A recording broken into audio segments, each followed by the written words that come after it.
अस्सलाम वालेकुम दोस्तों, मेरा नाम है इमरान नसीम और 8 साल मैंने सॉफ्टवेयर की फ़ील्ड में काम किया है।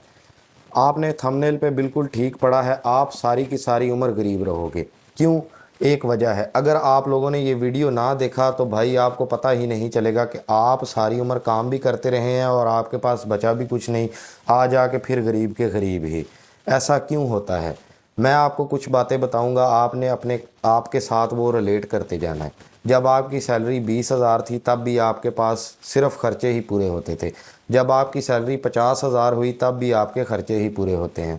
जब आपकी सैलरी 1 लाख है अब भी आपके खर्चे ही पूरे होते हैं, महीने के एंड पे कुछ भी बच नहीं रहा होता। आपने करियाने वाली दुकान के पैसे देने होते हैं, आपने अपने दोस्तों के पैसे देने होते हैं, रिश्तेदारों से उधार लिया हुआ है वो भी देना होता है। तो ऐसा क्यों है कि आप काम भी करते जा रहे हैं, अर्निंग भी आती जा रही है, फिर भी आप गरीब के गरीब ही हैं? क्या कभी आप लोगों ने ये सोचा है कि ऐसा क्यों है? मैं आपको आज बताता हूँ कि ऐसा क्यों है।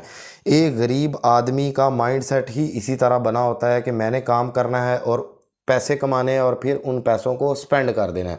अब स्पेंड क्या करना है, आप देखें कि जो घर का राशन है वो ऑलमोस्ट, अगर आपकी सैलरी 1 लाख है तो वो 30-40 हज़ार में या 50 हज़ार में सब हो जाता है।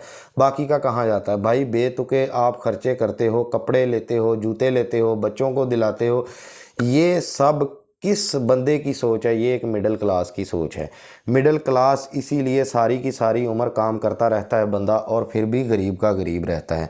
भाई इससे निकलना पड़ेगा, इससे लिटरली आपको निकलना पड़ेगा। ये एक बुक है, अगर आप लोगों ने कभी नहीं पढ़ी तो ये ज़रूर पढ़ना। साइकोलॉजी ऑफ मनी इसका नाम है। ये बुक लिखने वाले कोई बेवकूफ़ नहीं है, बल्कि बहुत ही समझदार किस्म के लोग हैं जिन्होंने दौलत की नफ्सियात को समझा है कि दौलत जो मनी है वो काम कैसे करती है, पैसा काम कैसे करता है। ठीक है, अब एक आम मिडिल क्लास बंदे की सोच ही नहीं है इस तरफ कि हम अपने पैसे को किसी और काम पे लगा सकते हैं। पहले तो वो यही सोचता रहता है कि कोई प्लाट ले लें या कोई घर ले लें या कुछ भी ले लें। भाई ये सोच आपकी सही नहीं है। प्लाट या घर लोगे तो एटलीस्ट आप क्या कर रहे हो? आपका फ़ायदा एक डेवलपर को हो रहा है जिसने एक कॉलोनी काटी हुई है, वो आपको प्लाट बेची जा रहा है, बदले में आपसे पैसा लिया जा रहा है, जो पैसा आपने बड़ी मेहनत से कमाया हुआ है। अब इससे बचने का तरीका क्या है भाई? मैं ये नहीं कहता कि प्रॉपर्टी मत बनाओ, प्रॉपर्टी बनाओ, लेकिन आप देखो कि आप सही तरह की प्रॉपर्टी बना रहे हो या फिर आप अपने ऊपर एक बर्डन डाल रहे हो। अब मिसाल के तौर पर पहली तो ये बात है कि एक मिडिल क्लास आदमी को सबसे पहले पैसा बचाने के बारे में सोचना चाहिए। जब बचाएगा तभी तो उसका काम, माइंड जो है वो काम करेगा कि अब इसका करें क्या। जब पैसा बचना शुरू हुआ, अगर फ़र्ज़ करें आपकी पे 20,000 है, भाई मैं आपसे ज़्यादा नहीं कहूँगा, 1,000 रुपया तो बच सकता है ना। किसी तरह भी कंट्रोल करके एक बचा लें, सही है। अगर 50 है तो 5 बचा लें, अगर लाख है तो 10,000 रुपया हर महीने बचा लें। अब मैं आपको बताता हूँ कि बचा के आपने इसका करना क्या है। अब करने से पहले ये समझें कि एक मिडिल क्लास बंदे के जहन में ये चीज़ें आ कहाँ से रही होती हैं कि उसने जितना पैसा कमाना है वो सारा स्पेंड कर देना है। क्यों वो ऐसे स्पेंडिंग करता है? भाई ऐसी ऐसी मार्केटिंग टेक्निक्स आपके साथ यूज़ की जा रही हैं जो आपके माइंड के साथ खेला जा रहा है, आपको पता भी नहीं है। अब इसकी मिसाल ऐसे है कि जैसे आप एक पहाड़ी की चोटी पर रह रहे हैं, ठीक है। आपने वहाँ पे बर्फ़ जमी हुई है, बर्फ़ जब जमी हुई है ना तो आपने पीने के लिए थोड़ा सा पानी पिघलाना है। अब आप आग जला रहे हैं, मेहनत कर रहे हैं और थोड़ा सा पानी आप अपने लिए गर्म कर रहे हैं, ठीक है। वो पानी आप पीते हैं, फिर जो अब पानी आपने पिया है वो तो आपके काम आ गया, लेकिन कभी आपने, अगर आप सिर्फ बात पानी की हो तो आप ज़रूर यकीन करें उसे सेव करें। लेकिन ऐसे ही बात मैं पैसे की कर रहा हूँ। पैसे की एग्जांपल इसी तरह है, जैसे आपने पैसा कमाया, ठीक है, उससे आपने कपड़े ख़रीदे, जूते ख़रीदे, आपने कोई गाड़ी ख़रीदी, बाइक ख़रीदी। अब ये देखें, जूते बनाने वाली कंपनियों के पास पैसा चला गया, कपड़े बनाने वाली कंपनी के पास पैसा चले गया, गाड़ी और बाइक बनाने वाली कंपनी के पास पैसा चला गया। ये इसकी मिसाल ऐसे ही है कि आपने पहाड़ की चोटी पर पानी गर्म किया, ठीक है, अब वो पानी आपने जितना आपको ज़रूरत था आपने पी लिया, बाकी आपने सेव नहीं किया बल्कि वहाँ से गिरा दिया। ठीक है, गिराया तो नीचे भाई ये एक बहाव बना हुआ है, पैसे का फ़्लो बना हुआ है। पैसे का फ़्लो कैसे बना हुआ है? जो बिज़नेस होता है ना, ये है पैसे का फ़्लो। बड़े बड़े जो लोग हैं ना, जो अमीर लोग हैं, वो इस चीज़ को अच्छी तरह समझते हैं। वो जॉब नहीं करते बल्कि एक फ़्लो, एक सिस्टम बनाते हैं।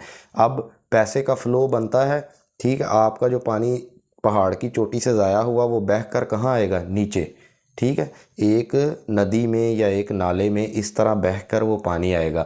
अब इसको आप समझ लें एक बिजनेसमैन ने हमेशा एक बहाव क्रिएट किया हुआ होता है और वो नीचे बैठा होता है पूरे का पूरा डैम लगा के।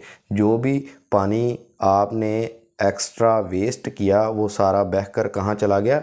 डैम में चला गया, नदी नालियों में चला गया। इसी तरह ही पैसा है, जो आपकी एक्चुअल ज़रूरियात है वो तो हैं, उनको पूरा करने में कोई इशू नहीं, लेकिन जो पैसा आप एक्स्ट्रा बहा रहे हैं ना, जो ज़ाया कर रहे हैं, वो एट दी एंड वो बहता हुआ पानी की तरह किसी ना किसी बिजनेसमैन के पास जाके सेव हो रहा है। बिजनेसमैन ऐसा बिजनेस क्रिएट करता है और ऐसी टेक्निक क्रिएट करता है आपके माइंडसेट के अंदर कि वो आपको, अब देखें, आम आजकल पाकिस्तानी बंदे की सोच ये है कि गाड़ी ख़रीदना एक इन्वेस्टमेंट है, प्लॉट लेना एक इन्वेस्टमेंट है। लेकिन भाई गाड़ी के ऊपर क्या रिटर्न आपको आ रहा है? प्लॉट के ऊपर आपको क्या रिटर्न आ रहा है? ठीक है, आपने अगर आज प्लॉट ख़रीदा है तो 20 साल बाद अगर 10 लाख का प्लॉट 50 लाख का हो गया तो 20 साल भी तो निकल गए। ठीक है, अगर आपने गाड़ी आज 10 लाख की ख़रीदी है, 10 साल बाद आप 12 लाख की ख़रीद रहे हो तो आप नुकसान में जा रहे हो। 10 लाख तो आपने चलाने में ख़र्चा कर दिया होगा गाड़ी को। सही है, तो ये वाले बहाव से पहले आपको निकलना पड़ेगा। जो आपकी एक्स्ट्रा इनकम है उसको सेव करो। 20,000 वाला 1,000 सेव करे, 50,000 वाला 5 करे, लाख वाला 10,000 करे। अब सेव कर लिया, अब भाई इनका हम करें क्या? ठीक है, सेविंग जो है आपने कर ली है। अब इनका असल मकसद मेरा आपको ये समझाने का ये था कि पहले सेविंग फिर इन्वेस्टिंग। अब इन्वेस्टमेंट आपने करनी है स्टॉक मार्केट में, जहाँ से आपकी गुर्बत का ख़ात्मा होगा। स्टॉक मार्केट एक ऐसी चीज़ है, अगर आज आपकी एज 20 साल है या 30 साल है और आपने इसी एज से इन्वेस्टिंग शुरू कर दी, अभी आपने कोई भी, मैं आपको ये नहीं कहता कि आप कोई जाके बहुत अच्छा नॉलेज लो। भाई आप देखो कि आपके जो मुल्क के अंदर ब्लू चिप कंपनीज़ है, जो बहुत ही बड़ी बड़ी कंपनीज़ हैं, आप देखो कि वो कंपनीज़ हर दौर में सरवाइव कर रही हैं। उन्होंने कोरोना के वक्त भी सरवाइव किया, उन्होंने जंगों के दौरान भी सरवाइव किया, उन्होंने जो है वो मुल्क के मुश्किल हालात में भी अच्छा प्रॉफिट बनाया। तो आप देखो उन कंपनीज़ को, आप घर में चीज़ें यूज़ करते हो ना भाई, आप टूथपेस्ट यूज़ करते हो कोलगेट का, साबुन यूज़ करते हो, या आप कोई और मतलब बैंक यूज़ करते हो, या आप अगर गांव से बिलोंगिंग है आपकी, आपकी ज़रात के साथ बिलोंगिंग है, तो आप देखो कि आप खाद या स्प्रे किस कंपनी की यूज़ कर रहे हो।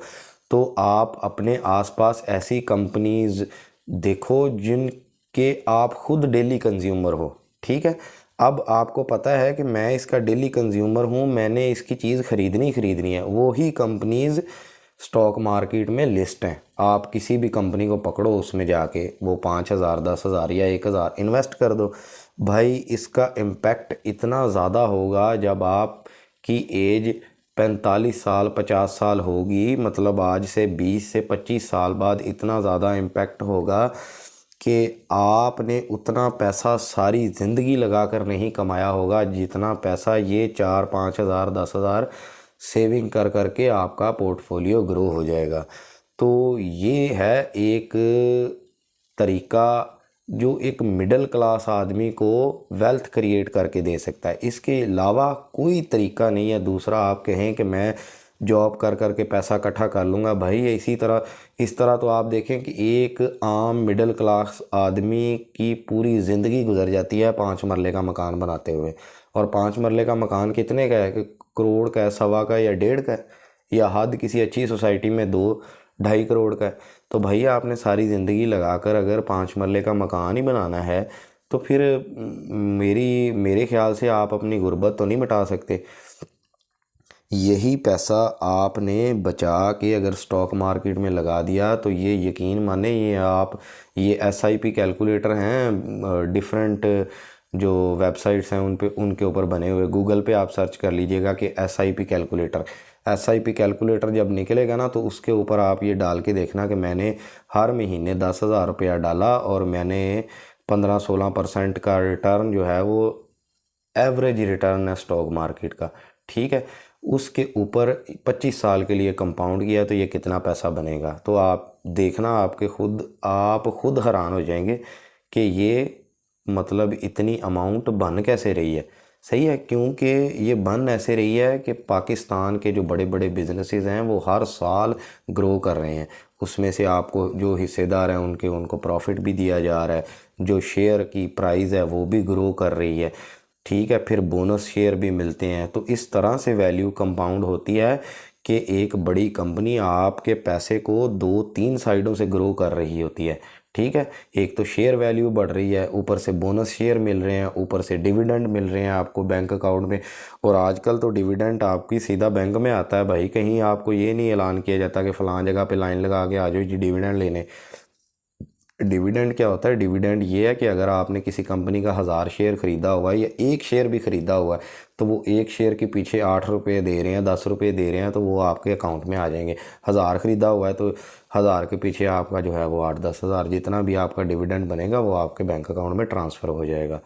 तो ये थी एक ओवरऑल सी स्ट्रैटेजी जिससे एक मिडिल क्लास आदमी अपनी लाइफ को इम्प्रूव कर सकता है। अगर दोस्तों वीडियो पसंद आई तो लाइक शेयर और सब्सक्राइब ज़रूर कीजिएगा। मिलते हैं नेक्स्ट वीडियो में इंशाल्लाह। अल्लाह हाफ़िज़।